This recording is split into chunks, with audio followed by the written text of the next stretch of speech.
the Pigskin Party podcast. So if you weren't listening to our initial NFL episode for this week, we have, since it is Super Bowl week, we're not going to be talking politics this week. This is normally the spot where the politics episodes drop. We are having a Super Bowl party, and we are starting a new political party called the Pigskin Party. So this is the Pigskin Party podcast for this week. It's a Super Bowl special. You're getting a bonus NFL episode now. I've got my two, one is guest co-host. I don't know. He's always around. Will Southard coming back, and as well, Colum, Cronin, who is the co-host of the Irish NFL show. They're joining us again for this NFL episode. Guys, are you ready to keep the NFL talk going? I think you just said yes. You just said party like 400 party, times. Party. Maybe I'm trying to brand it. Maybe I'm trying to. This is a good time. This is a good time. I mean, what better time than Super Bowl week? You know who's not having a good time? Deshaun Watson. Spoiler alert. I wonder if we're going to talk about him. We are definitely going to get into depth with that. Colum, are you feeling good? I mean, we just talked for an hour on the Super Bowl. You ready to keep going? How you doing? Yeah, no, really good. I mean, there's just this, and we're going to talk about the Deshaun Watson potential trade. Would be the biggest blockbuster trade to happen since in the yesterday league. With Matthew Stafford and Chekhov. So I think you'd be going back to this, and it's never happened with like a starting QB in the way that Watson is. But you'd be going back to looking at the likes of Eli Manning and what went on with his refusal, to go to the Chargers, or John Elway's refusal to go to the Baltimore Colts way back. And even those, they were both still rookie. That was before they had played a single snap. This is a guy who has not only played, but is clearly a top 5 quarterback. Will has been on the record on this podcast of saying he is the best quarterback in the NFL. Debatable, but we can agree that he's an elite quarterback at 25 years old in his prime. But here's how we normally do this, Colum. So you're a first-time guest, and we're super excited to have you. Did awesome on the Super Bowl preview special. Is normally, this is the politics episode, but we do not put our listeners direct from an hour to an hour and a half of NFL talk right into politics. Now, we're still talking NFL, but there's a lot of information coming at you. So we, even though we're not doing a politics episode, we are going to keep the palate cleanser. So we are going to cleanse all your palates, ours as well, before we jump into some Deshaun Watson. I need something in between. So the topic for this week's palate cleanser is going to be what we think each of us the greatest show of all time, TV show or Netflix show, whatever, just show. And we're each going to make the case for why we think that is. I usually start with the guests on this, so I'm going to start with you, Colum. You mentioned to me that you are a Twin Peaks fan. So maybe that's not your favorite show. Restaurant? Maybe I'm making an assumption, but we're going to start with you. What is your... Are we talking about the restaurant? Isn't that like the budget Hooters knockoff? I'm with you, Colin. That is the best show of all time. Getting to see what's at the Twin Peaks restaurant, yeah.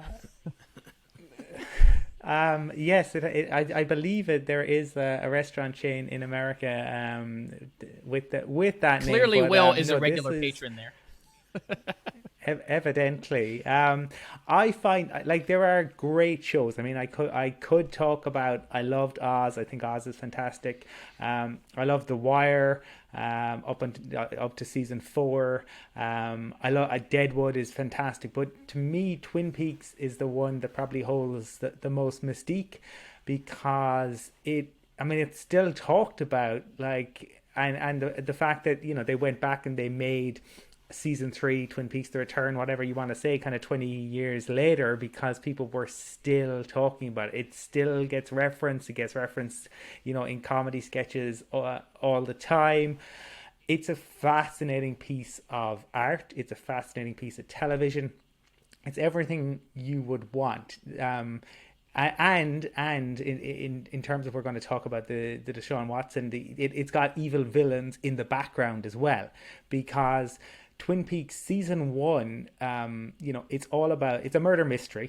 Without wanting to spoil it, I don't know how many of the people watching or listening are familiar. I'm familiar, but I'll be honest, I think I've seen an episode or two, but I don't really know. I don't even know what Will has no idea. So enlighten us. It was a TV show made by David Lynch. Oh, if you're familiar with the filmmaker David Lynch, and it was written with Mark Frost. So it is a murder mystery, but the first season of it is it's incredibly dark in some ways, and it has this kind of tone to it that is really heavy. But there's also great moments of levity, and the acting. I mean, it has Kyle MacLachlan is in it. And the whole cast, if you look at the cast, it's a veritable kind of who's who of kind of 80s and 90s Hollywood.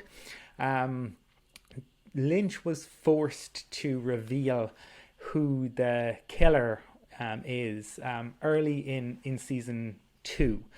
This show was on from the executives, by the studio. Yeah, by the executives.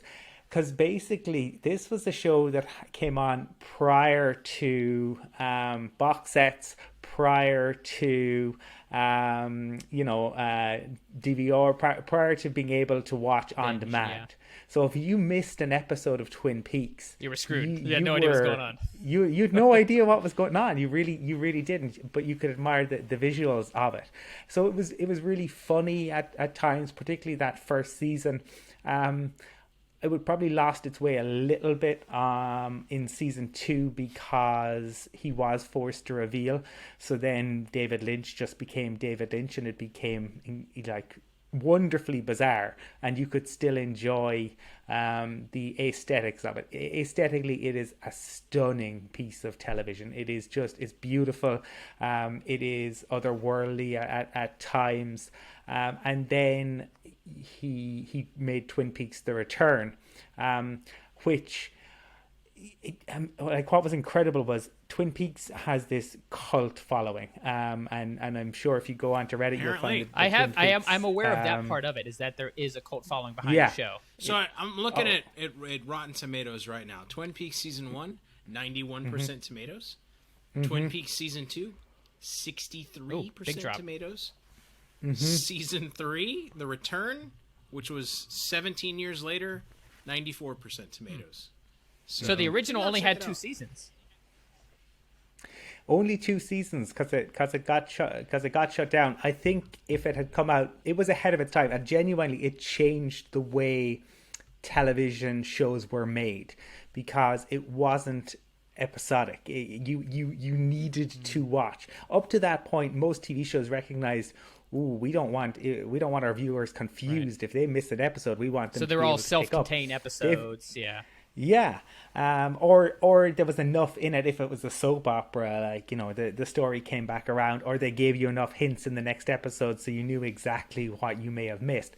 David Lynch said, nope, not doing any of that. I'm going to make this so that you have to watch it and to really understand. And if you don't see it, then you'll miss out. And that obviously had a massive impact on what came after, the way in which he shot it, everything about it. If you talk to the people behind the X-Files, they'll tell you the impact that Twin Peaks had on I have them. Seen. And yeah, everybody's seen that. Isn't there? There's a lot of like spin-off stuff on the X-Files too. And they brought it back. There is a movie, some, and they did. They did bring it back, but it didn't get the same reception as, say, the Twin Peaks return did. I don't think you can take a show that only had so. I think limited seasons are good, right? Like a lot of people, there's cult following around Firefly, right? One season of Firefly, right? And then you have stuff that just goes on forever. I don't think shows that go on forever can really get that kind of mystique. Right? Like Walking Dead, that show should have ended seasons ago. That's awful. Here's my thing though, right? I think it's Breaking Bad, right? And not that's not to say that like Colum, I'm going to assume you were done talking because Will just decided just to bulldoze you. It's my turn. Run. I'm interested in hearing I suppose Will's theory on this and in relation to. All right, Breaking Will, Bad. you may proceed. Oh, here's the thing, right? Like, I wouldn't say that Breaking Bad is necessarily the show that I've enjoyed the most. Like, just my personal enjoyment. But I think when you look at a body of work, right? Breaking Bad started a little slow, crescendoed in 5 seasons, right? I think. Yeah. Into the best ending a show could ever have. You know what I mean? Like that show went like this, like that, and then just blew up in an ecstatic firework explosion, and you were just like, It showed the Sopranos how they should have done it. It shows every show, dude. Every show. Game of Thrones had more momentum and more everything going for it, and just kind of went and finished. That's right? an understatement. You can't finish like that. You know what I mean? Like, and I'll always be a mystery to me. But I think if you look at the single greatest piece of TV work for how it was built, how you were invested in it, you know, how it was still like it was a cult following that still was relevant when the cult picked it up. You know what I mean? Like season 1 and 2, people started being like, "Hey, you really need to get into this show." By the time that season 5 was like rolling to the end, like everybody was glued. I actually didn't watch So it until after all the seasons were done, so I got to binge 5 seasons through. But I was aware of the hype. Yeah. So there's shows that I've enjoyed more, but I think just when you look at like hitting on all of it, and I think the ending is probably bigger than a lot of people give shows credit for. It was perfect. Honestly, I think you got to make a case for Breaking Bad. It wrapped up so well. So I'll comment on both of yours. Twin Peaks, Colum, as I mentioned, I have not heard of. Or I'd heard of it. I've never seen it, but I'm well aware of the cult hype surrounding it. And like it's from the 90s. So I mean, this has been something that's for decades. So that by itself gives it the right to be among this discussion. Breaking Bad, I did see after it was live. I was not watching it at the time, but watched it after 5 seasons on Netflix, and agreed that it was just. I think the biggest thing that was the perfection of the ending and the way that it all wrapped up so perfectly. And I love comparing it to The Walking Dead because I loved The Walking Dead in the first few seasons, but it just never ended. And they just found a new monster of the week or monster of the season and different things and I know it's coming off the comic books and all that, but I just lost interest. I think 5 or 6 seasons and 2 or 3 of those seasons I was just kind of watching because I was used to it and attached to the characters. One that needs to be talked about is Billions because Billions is still going on. I've heard good things about Billions. You've never seen Billions? No. Fix Your Life. It's Showtime, right? I need to get. Yes. I don't think I have that. Fix Your Life. Fix My Life. It's Paul Giamatti and who's the redheaded ginger dude from Band of Brothers? Damien. He was also from. He was in a Stephen King movie, Dreamcatcher. Yeah, but them two. Have you ever seen? Isn't he Irish? Billions? Yeah, but he doesn't. He fakes it really well. He's in what's that show where he comes back? He plays a U.S. soldier who comes back and has been radicalized. Homeland, yeah, he's in Homeland. Damian Lewis, he's a Brit, but his accent is amazing.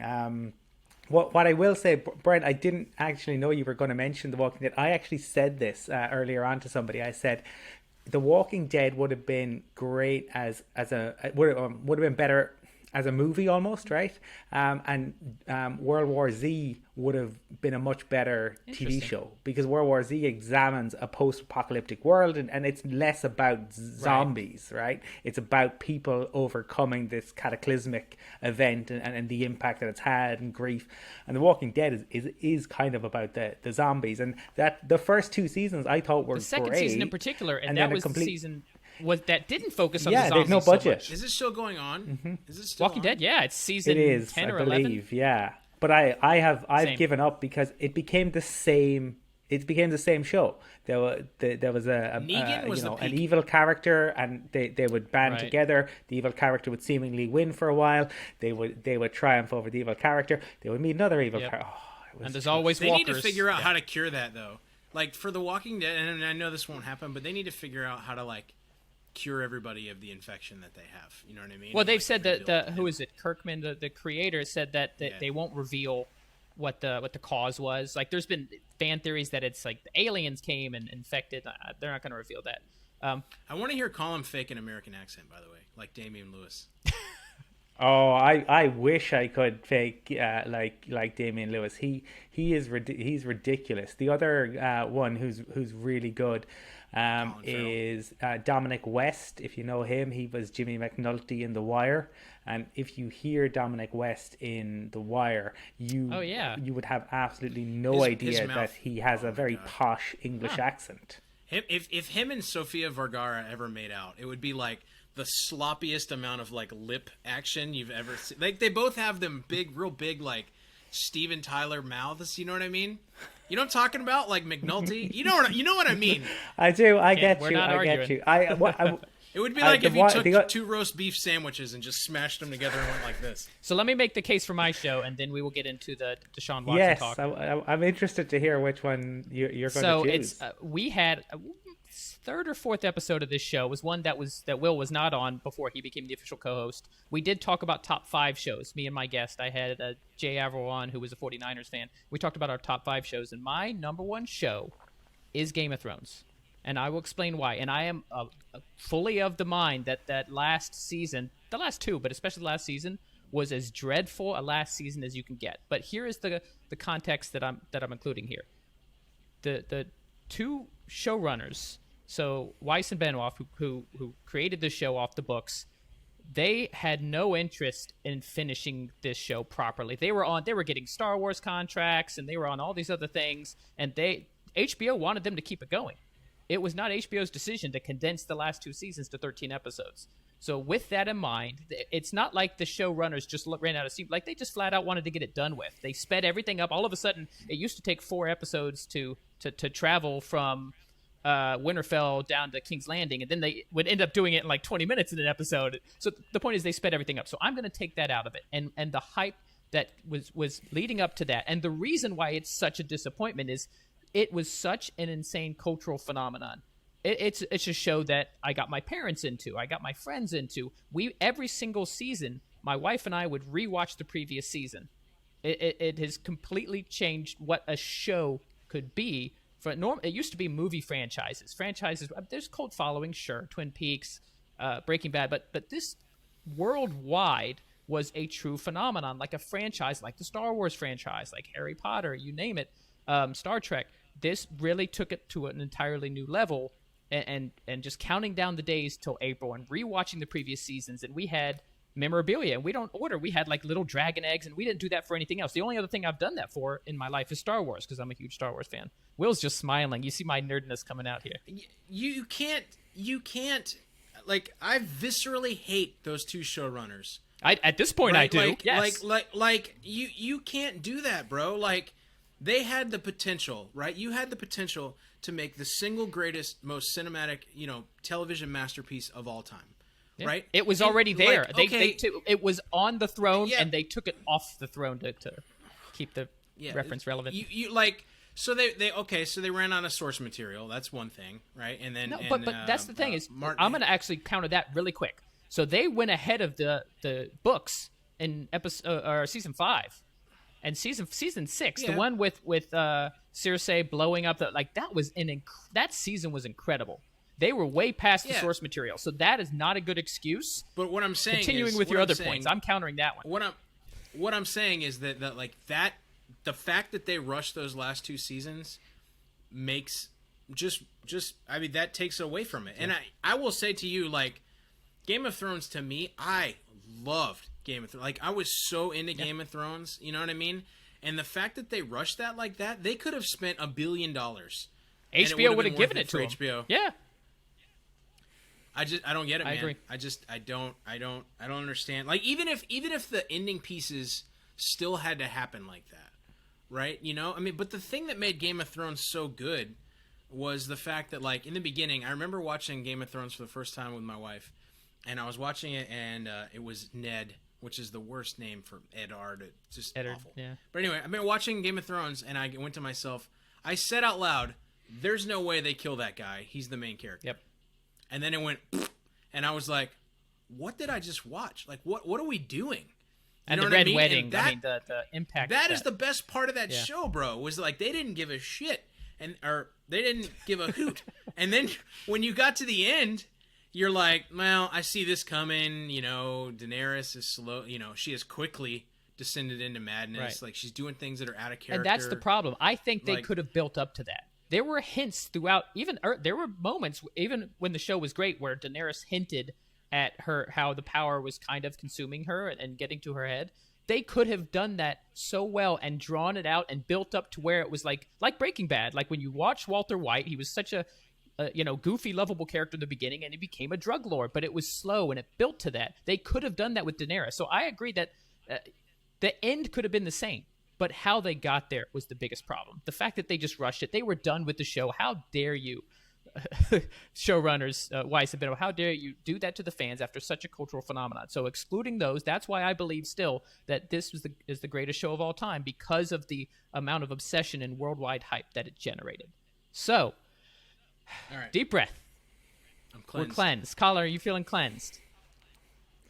I almost am. I think you're being very harsh on The Sopranos, but be that as it may, never just seen the that. ending. Just I specifically the love ending. mob shows, by the way. I Like, is it good? I will just say I loved the ending because it allowed you to decide whatever the character meant to you. You That's could true. decide. It gives the listener, the viewer, freedom to fill in the blanks. I've never seen The Sopranos, so don't tell me. I don't think you can give Brian a hard time about not seeing Billions if you haven't seen The Sopranos. If either of you or any of our listeners have not seen Billions, fix your life. I'm telling you, it's so freaking good. Just watch it. So let's, we're as cleansed as we're going to be, I think. So let's go ahead and move to the topic of the day. This is, once again, the bonus NFL episode. This is normally where we drop our politics. So we're going to talk the politics of Deshaun Watson, the politics of the Houston Texans. So a different kind of politics. So what I want to do today is a little bit different. We've been talking about this scenario for weeks now, and we'll be talking about it until a trade is made and even after that. But what we're going to do that's a little bit different today is we are each going to go around and pick a team that we think he would be a great fit for. Now, we're not talking about what kind of draft capital they have, what kind of cap space. This is an ideal scenario. We're just pitting the player, Deshaun Watson, with each of us will present the case for a different team and why we think that's the destination that he should choose. Because as we've mentioned, and Will has mentioned multiple times, he really does have control here. There's a few, he can be fined if he doesn't show up, but the numbers aren't great. And I've read multiple reports that Deshaun Watson, the money is not the factor here. It really isn't. So the fact that he has a no-trade clause, the fact that he doesn't have to report, this gives him so much power. So we're going to pretend that we're each a best friend of Deshaun Watson. We're a family member. We're an agent, whatever, and we're going to make the case for this particular team. So, Colum, I'll start with you on this. You are a fan of the Broncos. So the fact that there is a quarterback question in the Broncos, I want to start with you. What team do you think Deshaun Watson should choose, and make the case for why Watson should choose that team? Well, firstly, I would love Deshaun Watson at the Broncos. Let me make that clear. Deshaun Watson is an absolutely incredible quarterback, and we'll get into that more. I just don't think he will choose the Broncos, which is why I'm not going to discuss it. I'm not going to torture myself like that. Equally, I think almost every team, if Deshaun Watson went there, he would improve them. So again, you could talk about pretty much everyone, including the Chiefs. Including the Chiefs? No. You're just hot take. I do think he's I think he's an incredible, a truly incredible quarterback. I'm not going to say the Patriots because I just don't want to do that to myself to imagine another dynasty there. But so to me, what makes a whole lot of sense is Deshaun Watson taking his talents, his many talents. This sounds LeBron-esque. Florida. Yes. To Florida. South Beach. Miami. Tell me more. To Miami and playing. The Dolphins are just like the way they have built, and it does go a little bit in terms of what the Texans will get in return. The Dolphins have so much capital, right? But I don't think to have the opportunity to get Deshaun Watson is such an upgrade, right? Tua showed flashes, fine. You can hand him off to the Texans and say, look, you're still getting a talented young QB who, is on a rookie contract, and you can see what you can do with him. So it's not like the Texans aren't getting anything in return.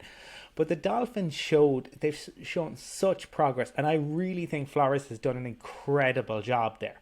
He came in 2 years ago, and when he initially came in, there were a few players who left. There was all this sort of talk that they were going to tank, right? Tank for Tua.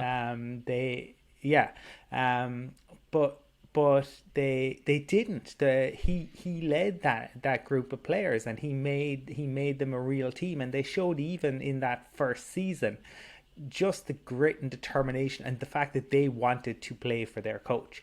Also, the fact that Brian Flores comes out of the Bill Belichick coaching tree, but is one of the few guys to really have had any success. And, that's as somebody who saw the Josh McDaniels era in Denver, what a nightmare, the Matt Patricia era, and so on and so on. But what Flores has done in that 2 years is incredible. I really think he turned it around. He got players in there who wanted to play. And even this season, his willingness to put Tua in, right? They were on a run. They had Ryan Fitzpatrick, but Fitzmagic isn't the future, so you had to put Tua in at some point. But there were times when he pulled, Tua if needs be. So he wasn't absolutely wedded to Tua. He wasn't wedded to. He wanted to win. He's a winner, which is what you want from a head coach. If Watson goes there, under his tutelage, because he's a defensive-minded coach, and he will always, I think, look at what he did with their defense this year, and the fact that they had so many takeaways, he makes them really dangerous. I think that coupled together would absolutely light up that division. And the fact that you would see Josh Allen go against Deshaun Watson twice a year, you'll have Bill Belichick scheming away, because I don't believe Bill Belichick is done. That's writing off the Undertaker at WrestleMania. Don't do it. Bill Belichick is scheming in the background. They've got their cap situation in a very good place. The Jets have actually made a really good appointment at as their head coach. Whether he can turn that franchise around, that we have to wait and see. But they have made a very good appointment, I believe.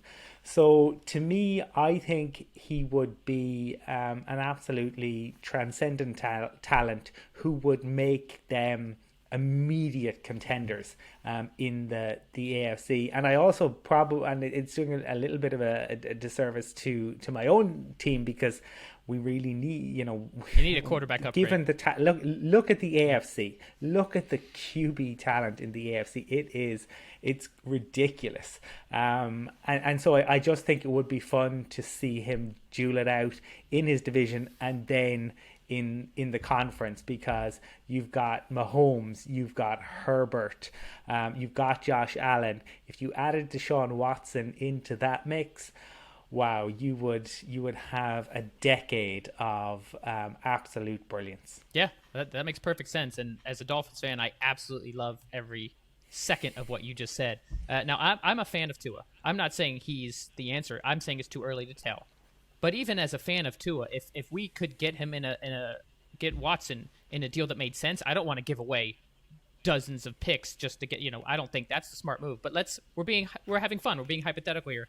If we could, in a realistic deal, get Watson for Tua, who's going to say no to that, right? Short of maybe the Chiefs and a handful of other teams, the Chargers, the Bills, who clearly don't need that upgraded quarterback. Sure. Yeah, I would love to see him in Miami. Because it is that piece of, they can offer a QB who you could go on to be potentially I have questions around Tua, but he could potentially, right? You put the right piece around him, you build him up properly, he could be. It's different than trying to offer them somebody like who can the Saints realistically offer the Texans at QB? They can't. There's nobody there. No, like there's right. They're not going. He's not a starting QB in the league. So to me, that would work for everybody. And we hopefully will come back around, because we need to discuss the dysfunction in the Texans organization. Oh yeah, we're gonna finish with that. Let's talk about where he might go. We'll talk about the realism behind it after we're done making our cases for each team. So Will, let's go to you. Colum has said that the Miami Dolphins make the most sense as a pick, as much as he would love his Denver Broncos to upgrade from Drew Lock there. So who are you making the case for as the best destination for Deshaun Watson? I mean, I think there's a couple, for sure. But if I had to pick And you one, do. You have to pick one. And where would I really want him to go? I think it's the football team, right? I mean, just when you look at the football team. Quick acknowledgement. Can we all agree that they should keep the name football team and then not pick a different match? They just need to be the Washington football team going forward. Proceed. I think so. It's I hated it when they first did it. I was like, what? But love it. But then now. I was like, it's really unique, you know? I don't know. But they'll pick something stupid like the Washington Trumps. But anyway. We just can't get away from politics. It's just going to keep rearing up. Okay. The Washington Moguls. But anyway, when you look at that team, right? Like Alex Smith, love the guy, did a great comeback, whatever. He's an absolute statue in the pocket. And like they carried him to the playoffs, right? Like imagine they got Terry McLaurin, you got Logan Thomas. They'll need to get maybe one more wide receiver in the draft. But if you had Watson, you know, the Gibson came on really strong. J.D. McKissick is a nice pass-catching back. I mean, they've got weapons. It's like a little, you know, whatever.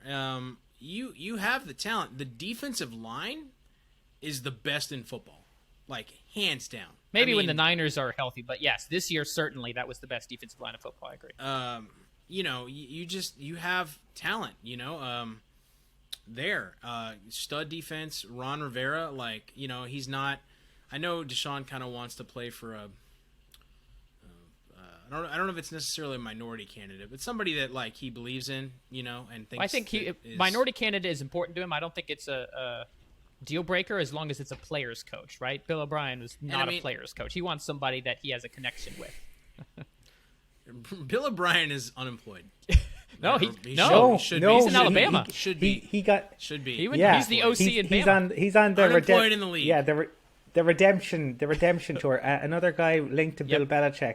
Lest we forget. Anyway, yeah. So when you look at franchises that are primed to make a run but are just missing a quarterback, and I mean the fans in Washington. Like I just moved from Richmond, Virginia. Like so good fans, you know. Like the whole thing. Like God, they had to deal with Dan Snyder, and like you could argue whether or not he deserves to win anything. But and maybe that's the reason he wouldn't go there, you know, is that alone. But I think when you look at just instant win things to drop, I would be most excited for him to go there. You know, like nobody hates the Browns. You know what I mean? Like you want the Browns, unless you live in Pittsburgh, but like you want the Browns to do well. It's the same thing with the football team. You know what I mean? Like Ron Rivera overcoming cancer, like. It's just the whole 9 Alex yards, Smith man. and his 17 surgeries coming back from getting rid of like the joke that was Dwayne Haskins, who then went to Pittsburgh. Oh yeah, that's it's just like why? Whole other topic. Yeah. So I think there are a couple other teams that you know would be there and do well. Like the Colts, you know, could really use Deshaun. I mean, they're a Super Bowl contender, I think, with Deshaun Watson. I just don't. I don't understand why. I don't understand why Deshaun really like is that keen on Saleh that he wants to go a place where he has nothing. But like in Indianapolis, I mean, you got Hilton, you've got who's that other speedy Pittman, you know what I mean? You've got Jonathan Taylor coming on as a rookie. You got a very solid defense. You got great coach Frank Reich. You got Frank Reich. Reich, yeah. I mean, a lot of places. So, but if I could see him going, he would be beloved in Washington. Like, you know how you have people that come in and, like, they're the face of the city?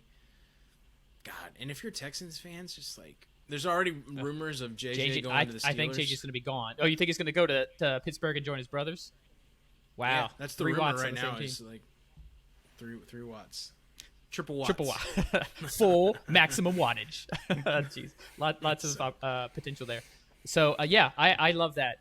Specifically, the football team, I think that with better quarterback play, they could have gone even farther. That defense really overperformed. McLaurin is amazing. McLaurin is such a stud. He could be a top, maybe 5 wide receiver with just what he's done with the quarterbacks he's had.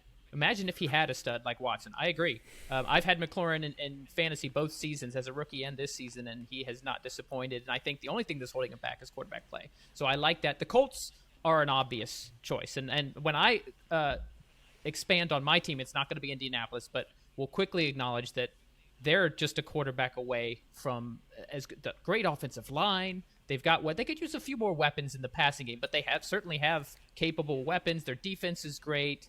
Darius Leonard, absolute stud. DeForest Buckner was what an amazing get from San Francisco. I mean, yes, but I'm going to throw this out there, and Colum is just going to be like, woo, when I say this, but like, bro, if he went to the Broncos, Jerry Jeudy, Cortland Sutton, who was like an afterthought this year because of how he got hurt, Noah Fant, KJ really Hamler showed a little bit of promise. Hamler, like, good God, man, you know what I mean? Like, it's all there. Yeah. You know, like, just it's all there. Tim Patrick was a Drew decent Lock. receiver. I mean, you've got across the board. You've just got so many toys, so many weapons. I think Colum's actually going to explode. By the way, he's beaming. His white has turned red. I would love it. I don't see it happening. I think the other issue. I don't think the Broncos are just a QB away. I think I have questions of our coaching staff. I really do. Given the weapons that were available. And we've had just 2 years now, and I'm not seeing major improvements. The other thing I would say very quickly is I think the Eagles have made an enormous. I think they wanted Frank Reich back, but he wasn't so they going. Got Frank Reich I think adjacent. they thought they'd got Frank Reich adjacent, which isn't No. Frank Reich. I think that's a huge mistake. I think you have seen now just how good Frank Reich. How Sirianni wasn't even role calling he the plays. played. It's yeah. No. The role he played in the Eagles Super Bowl win, and since he's left, what he's done himself, I think the Eagles have just made a big mistake. What year is Frank Reich going into? For head coach of the Colts, third season. So this will be the Colts' third Reich. That's what you were leading up to. Oh, now we have a Nazi reference. Why not? They're evil. Why not? This is the Pigskin Party podcast. This is the kind of randomness. If anyone's gonna rise to power, it's the third just Reich. stop. Just stop. I'm going to take that opportunity to talk about my team because before we get too off on Hitler and Nazism. Okay, so like I said, I love both of the teams that you picked, both from a personal standpoint with the Broncos and who you think they would be fits in Miami and Washington. Both make perfect. There's a lot of teams that make perfect sense, but I would like to see him on the Carolina Panthers, and I'm going to make my statement why.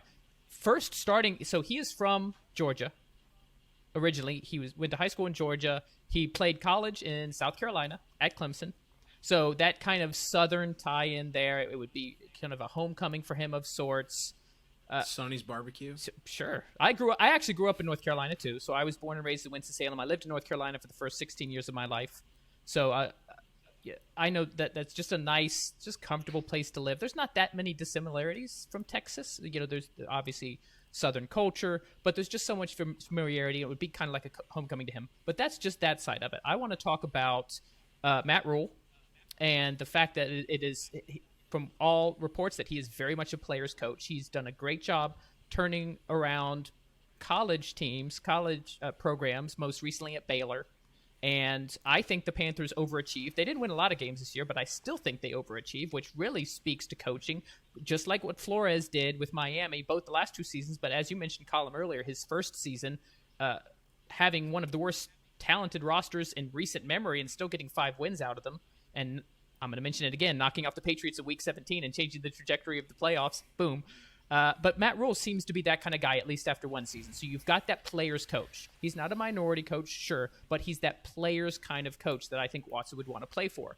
You've got weapons. Christian McCaffrey, he'll be back. He was undisputed best running back in the league before he was injured for this season. You've got DJ Moore. You've got Curtis Samuel. Before this season, I see your face, Will. Barkley? But Barkley was coming off an injury the year before. Wait. Coming into the 2020 season. I think we need to just save this. Hang on. Let's just save Saquon Barkley versus Christian McCaffrey for the offseason. Agreed. I could talk about that. Fair enough. I think that's great because you know what? Barkley was injured 2 years ago. CMC was injured this year. Let's talk about 2 fully healthy running backs. But yes, table that for the offseason. But you've got CMC. Let's assume he comes back healthy. DJ Moore, Curtis Samuel, and Robbie Anderson. Now, I mean, you've got multiple weapons. They could probably use an upgrade at tight end. Who's their tight end? Ian Thomas. So you could probably use an upgrade there, but you've got multiple weapons. The ghost of Greg, what's his nuts? Greg, who's the old guy? Greg Olson? He's gone now. Yeah, that's it. Yeah, he actually is going to be a great color analyst, but that's a separate topic as well. But you got some spots in the defense. Jeremy Chen was a defensive rookie of the year candidate. Could still win it, but I don't think he'll win it. But he certainly had showed some amazing promise as a safety.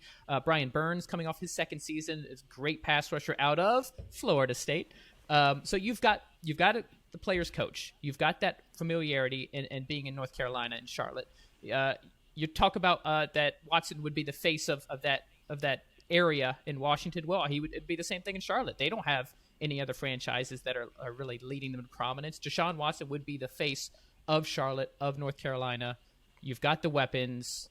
If he wants to be a part of a rebuild, that's the thing. What you guys mentioned, I think Washington is obviously closer to contending. They made the playoffs this year, and the Dolphins on the verge of the playoffs. Those teams are more instant contenders, where there would be a little bit more of a rebuild. Matt Rule still has some work to do there, but I just love that fit in Carolina.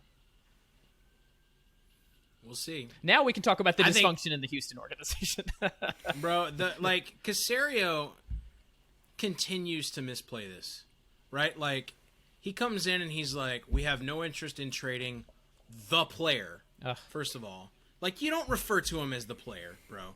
Like, you know what I mean? You would, like, the way he could have played this in the media is to say, look, our team is fully committed to Deshaun Watson. We understand that there has been some miscommunication and a misunderstanding, you know, and honestly, we effed up in a number of different ways. You know, we look forward to figuring out how we can mutually come together to shore this up and make Deshaun feel comfortable remaining a part of the Houston Texans going forward. Boom. Like, you know what I mean? Like, that's accountability. And it's acknowledging the position of power or strength that Deshaun is playing from, because all the Texans have on him is money. That's it. And it's not even like, you know what I mean? Like, they can find him. What are you going to do? You're going to let him, like, just hang out and take off a year while you just suck?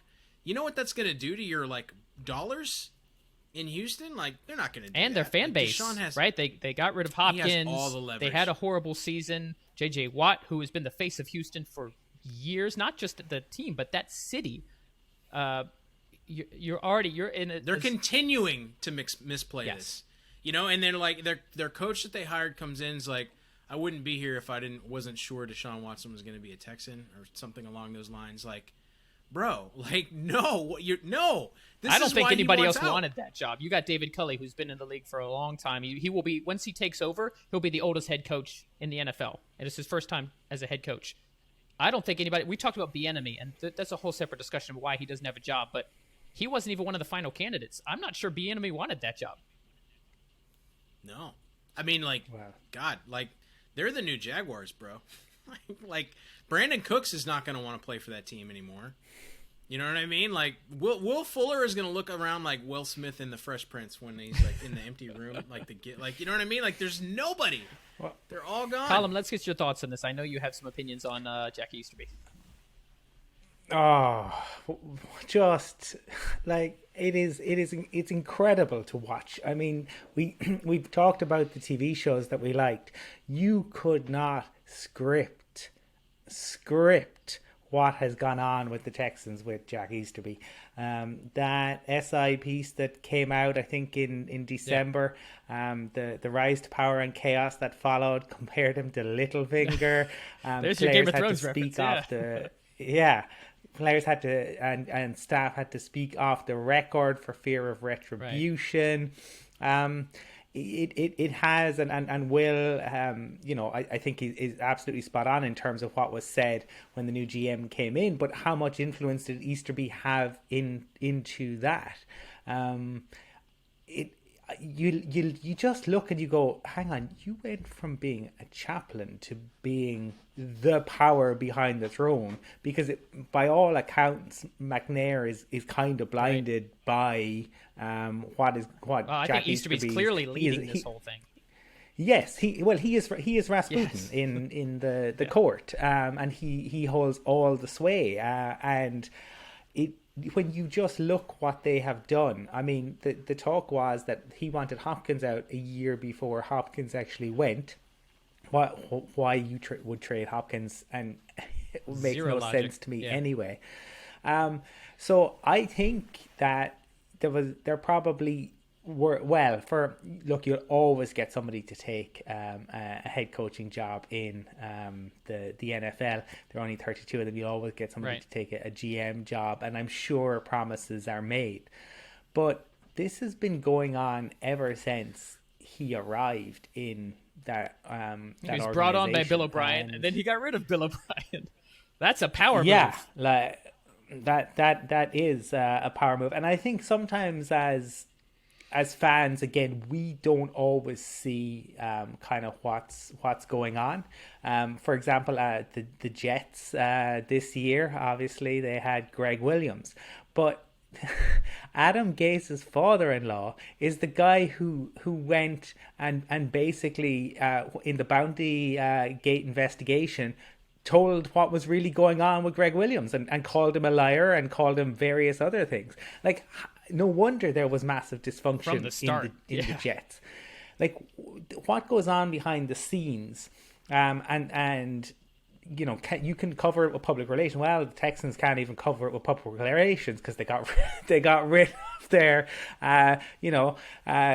which it's just been one disaster It's the Titanic. after the other. It's the Titanic, and they're You currently have sinking. yeah, and they've made just everything, like, they've tried to put the fire out with gasoline. And when that didn't work, they decided that they would try a cluster bomb. And the situation keeps getting worse and keeps getting worse and keeps getting worse. And I just don't know how they get themselves out of this, because they can't keep Watson, I don't think, because why would you keep somebody who's clearly that At this unhappy point, with yeah, your there's team? no going And back. done. Right? I mean, just done. Yeah. And I don't think he's not. This is not It's a guy like- who's motivated by money. There's, It's there's like no when your turning girl it around. walks in on you and, like, you're Travis Kelce and you actually let in all those prostitutes at the Super Bowl. She just finds you in bed with, like, 4 of them. There's no coming There's no back, coming bro. back. That girl is There's no done. forgiveness there. She's Yeah. done. And I think the broken promises are going to be a huge part of that, because they said to Deshaun Watson, "Okay, yeah, we'll listen to you on the GM hire, we'll listen to you on the head coach hire," and then they don't Didn't even do it. ask him. Well, how are you going to earn that trust Yeah. back? You know. Well, apparently before it all happened, they said, "Yeah, you'll get a say in it," but then just totally sidelined him. They ghosted him. To me, there's One of the best quarterbacks Oh, in the there NFL was is- ghosted by his own front office. just crazy what's going on there, and I wonder how it all ends, and I wonder, surely Cal McNair, like, how long before Cal McNair says, "No, lads, this can't continue"? If he does, I mean, why hasn't he think- already? There's this. I'm not sure the guy from Texas is going to call them lads. That would be very funny if he did. You know, he's clearly influenceable, so maybe if I can get in there. But to me, like, this is going to be blockbuster. But you are, if you're the Texans and you get these picks, are you going to? What are you Right. going to do with them? Because that will also be fascinating, because they'll probably do something crazy with them. Trade them away for Todd Gurley, just like they did I mean, for David if Johnson or if something. Stafford goes for 2 first-rounders and a third, Deshaun's going to go for 3 first-rounders. Minimum. Yep.